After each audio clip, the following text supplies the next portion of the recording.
So you finish a full meal, protein, fiber, satisfied, and yet 10 minutes later your brain is replaying the cake in the fridge, not because your body needs fuel, but because something in the reward circuitry is still firing. That experience is what many now call food noise. And when you're in a GLP-1 and that noise has been quiet and then it returns, it can feel like something is wrong. It isn't. Today, we're going to look at what's happening inside your hypothalamus, inside the dopamine pathways, and why this is biochemistry, not character. So today we do two things. First, a brief week 31 update. For the first time in a very long time, I'm under 200 pounds. But more important than the number is what the body composition shows. And then we're going to turn to the real issue. We're going to define what food noise actually is biologically.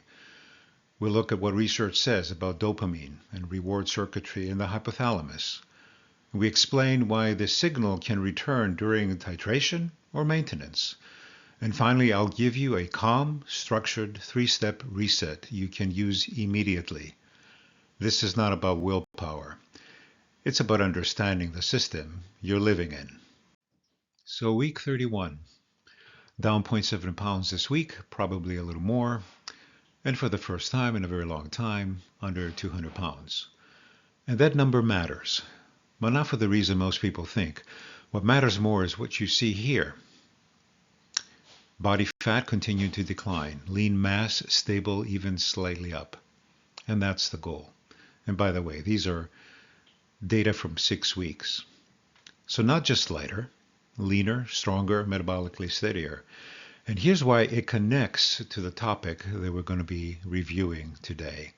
As weight drops and the body adapts, sometimes the brain pushes back. And that pushback is not failure.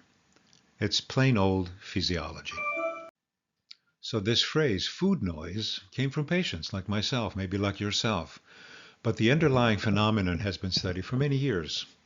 Functional MRI studies in individuals with obesity show increased activation in reward-related brain regions when exposed to food cues, images, smells, anticipation. And this is called cue reactivity. And it's measurable and it's reproducible. And importantly, it's quite distinct from true metabolic hunger. Hunger originates in hypothalamic energy sensing pathways. Food noise often originates in salience and reward circuitry. Different systems, different drivers. So GLP-1 medications are often described as appetite suppressants, but their effects are central. GLP-1 receptors exist in the hypothalamus, the brain's metabolic control center. And they also exist in mesolimbic reward pathways, regions that regulate motivations and salience. Now, salience simply means how important or attention-grabbing something feels. In other words, why the cake suddenly feels urgent. And large randomized trials of semaglutide and liraglutide show reduced hunger scores and reduced cravings. And many patients say it's quieter. And that quiet is reduced signal salience. But the circuitry is modulated. It is not erased. And that distinction matters. Now, I'm just going to geek out just a little bit here. Please forgive me. But this mechanism is important to understand because once you see it, the fear drops. So the body defends energy balance. We all know that. When body fat decreases, leptin levels fall. Now, leptin is a hormone produced by fat tissue that tells the brain energy stores are adequate. And when leptin drops, the brain interprets that as potential shortage. And at the same time, ghrelin can increase. Now, ghrelin is often the hunger hormone. It's produced primarily in the stomach. Sounds like the stomach is growling or something. Anyhow, and signals seek food. So as weight drops, one fullness signal declines. One hunger signal can rise. Now layer on top of that increased attention to food cues, what we call salience. And the internal volume can become louder and feel louder. Add on top of that sleep disruption, which independently raises hunger signaling and increases reward sensitivity. And the effect compounds. And that's not relapse. It is adaptive physiology. And when you understand that, you can respond with strategy, not self-criticism. And now finally, we move from explanation to application. Step one is simple. Separate signal from need. Rate your hunger, 0 to 10. Then rate the noise, 0 to 10. And if the noise is higher than hunger, you're responding to signal intensity, not energy requirement. And that distinction is powerful because once you see it, you're no longer inside the impulse. You're observing it. And that pause creates space. And space restores control. We do not rush past this step. We name it, we claim it, we measure it, we slow it down. Okay, so step two, it's not about resisting, it's about stabilizing. If there's even a moderate hunger present, which can be normal, use a protein-forward anchor. I guess this is all that's left of my cheese stick. 20-30 grams.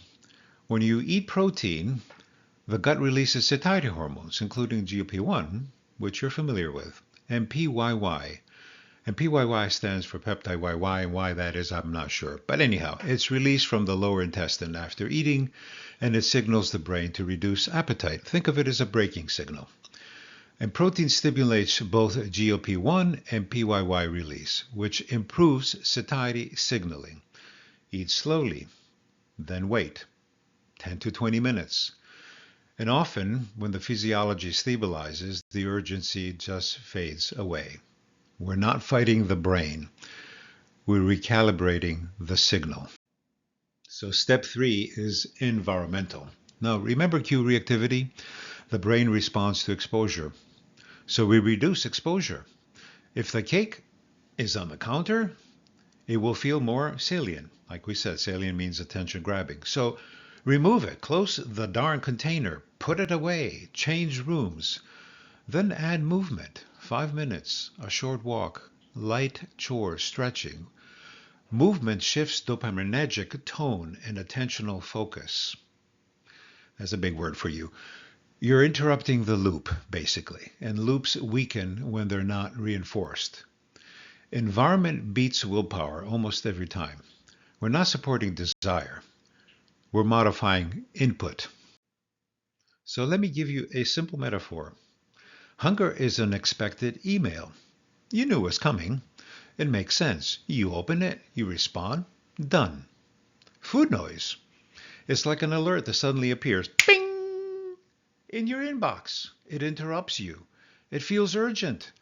But not every message is legitimate. Some messages belong in spam.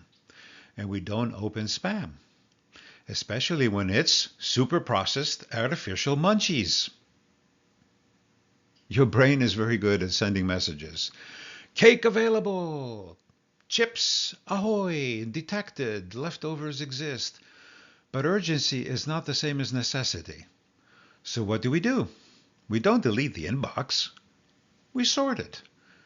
Is this real hunger or is it noise? If it's noise, we send it to spam. We pause. We stabilize the physiology. We change the environment. And the message loses its authority because we are not at the mercy of every alert that arrives, right? Tools, not panic. If the noise returns, you're not broken. You're adaptive. And adaptive systems require understanding, not shame, not panic, understanding. Food noise can get loud, but it does not get the final word. You now know what it is. You know where it lives. You know why it resurfaces. And you have a strategy. Separate signal from need. Stabilize the physiology. Modify the environment. Sort the inbox. Steady, not perfect. And if a message lands in spam, leave it there. And if this episode was helpful, consider subscribing to GLP-1s for Seniors and share it with someone who may need to hear this. So stay curious, my friends. Be patient with your body and be at peace. This is George with GLP-1s for Seniors. And God willing, I'll see you next time.